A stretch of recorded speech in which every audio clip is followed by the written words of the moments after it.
খুব সুন্দর একটা ঘটনা ঘটেছিল রামায়ণে। রাম রাবণকে যুদ্ধে হারালেন, তার হত্যা করে যুদ্ধে জিতলেন।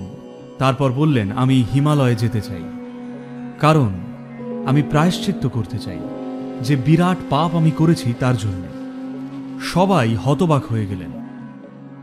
ওনার ভাই লক্ষ্মণ বললেন, তুমি বলছো কি? রাবণ তোমার স্ত্রীকে অপহরণ করেছিল।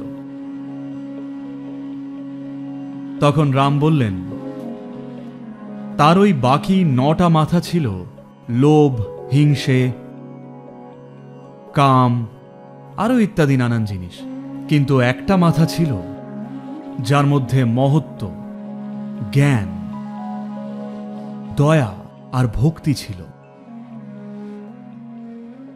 আমি সেই মাথাটিকেও হত্যা করায় আফসোস করছি।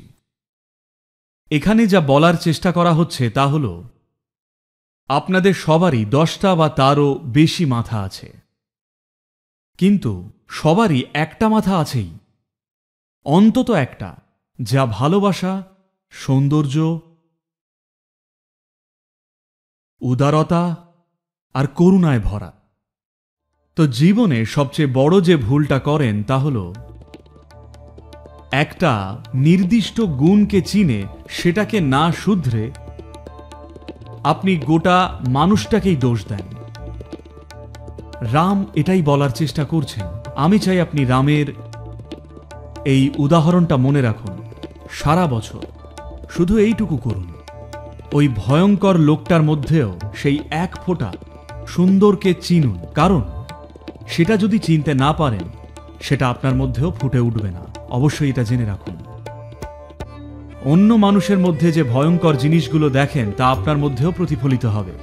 এর মানে সবকিছুর প্রতি একেবারে চোখ বুজে থাকা নয়।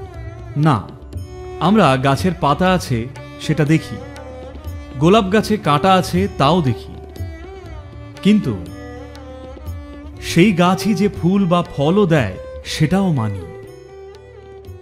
এটুকুই আমাদের করতে হবে।